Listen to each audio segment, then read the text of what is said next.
People at Murphy's bar weren't expecting a storm that night. They were just trying to forget their problems. Tired workers, bored soldiers, a couple of locals drowning heartbreak in cheap whiskey. But everything changed the moment a group of U.S. Delta Force operators walked in, surrounding a wheelchair-bound veteran whose presence silenced even the drunkest regular. The operators weren't laughing. They weren't celebrating. They were looking for someone. And when their eyes locked onto the older man in the blue denim jacket, one of them stepped forward and asked the question that froze the room solid. "Sir, what was your call sign?" The old man lifted his head, breath trembling, eyes wet with memories no one else in the room could see. And when he finally spoke, the whole bar went silent. Titan 3. What happened next no one in Murphy's bar ever forgot. Henry Cole didn't think of himself as a hero. Not anymore, not since the day shrapnel tore through his spine and ended the life he once knew. At 78 years old, he lived quietly. Too quietly for a man who once led missions no government dared acknowledge. Every morning he wheeled himself to the same bar, ordered the same black coffee, and sat at the same corner table. Not because he liked routine, but because routine didn't leave room for memories. People at Murphy's bar knew him as Mr. Cole, the polite old guy who tipped well and talked little.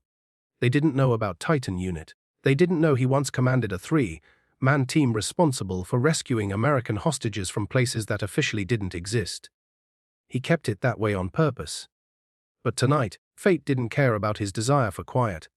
The bar door slammed open, letting in a gust of cold air and 6 silhouettes dressed in civilian clothes, but carrying the unmistakable discipline of elite soldiers. Conversations died mid-sentence. A few people instinctively sat up straight.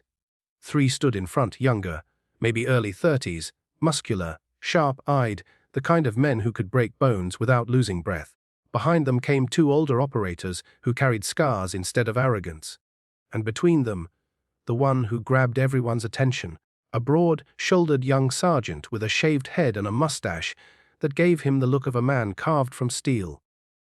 They weren't here to drink. Henry noticed the moment they spotted him. Their faces froze, not in fear, but recognition. Respect. The mustached sergeant whispered to another soldier, "That's him. It has to be." Henry swallowed. His hands tightened around his cup. "Don't walk over here," he muttered under his breath. But they did. The sergeant stepped forward, voice steady but reverent. "Sir, forgive us for intruding. But we need to know something." Henry didn't speak, didn't blink, just stared at the young man who reminded him painfully of who he once was. Then the question came. "What was your call sign?" Henry's chest tightened, his breathing turned shallow. Memories he had locked away decades ago ripped open, firefights in nameless deserts, extraction missions under moonless skies, the screams, the smoke, the silence after losing men who called him brother. His voice shook as he whispered the name he had promised never to say again. Titan 3. The entire bar fell still. For the first time in years, Henry Cole wasn't invisible. He was a legend standing among ghosts. The mustached sergeant's expression shifted from curiosity to stunned respect. "Sir, Titan 3 was you." Henry tried to deflect. "That was a long time ago. I'm nobody now." But the sergeant shook his head firmly. "No, sir. You saved my father in Kandahar. You carried him 2 miles under fire. You refused to leave him behind." Henry froze. A memory flashed. Night vision flicker, blood-soaked sand, a young soldier clinging to life. "Your father, Michael Hayes." Henry whispered. "Yes, sir." Henry's eyes softened, the walls around his heart cracking just a little. "How is he?" "He died 5 years ago," the sergeant said quietly, "but he always said his life belonged to a man named Titan 3. The room stayed silent. Every civilian, every soldier understanding they were witnessing a moment that didn't belong to them. Then the oldest operator stepped forward, a grizzled man with a missing finger and a face carved by decades of war. "Titan 3, we're not here to disturb your peace. We're here because our unit is being disbanded. Before we end operations, we wanted to shake the hand of the man who taught Delta Force what brotherhood really means." Henry shook his head. "You boys don't owe me anything." But the sergeant spoke with the certainty of someone who would die for his team. "Sir, we owe you everything.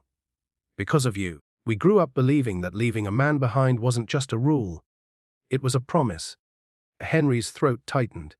He had spent years believing his life's purpose ended the day he lost the ability to stand. But these men, they stood before him because his legacy didn't vanish when he did. The sergeant knelt beside Henry's wheelchair. Titan 3. On behalf of every operator who lived because of what you taught, we request permission for one final salute. Henry's eyes filled. His voice cracked. Permission granted.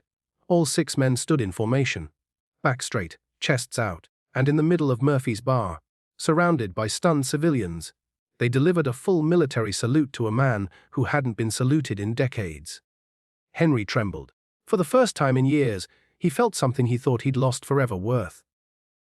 As the salute lowered, the sergeant placed a patch in Henry's hand. Black cloth, red numbering. Titan UNT 03. Henry closed his eyes, letting tears fall freely. Thank you, boys. The sergeant smiled. No, sir, thank you. Titan 3 never died. He just came home to rest.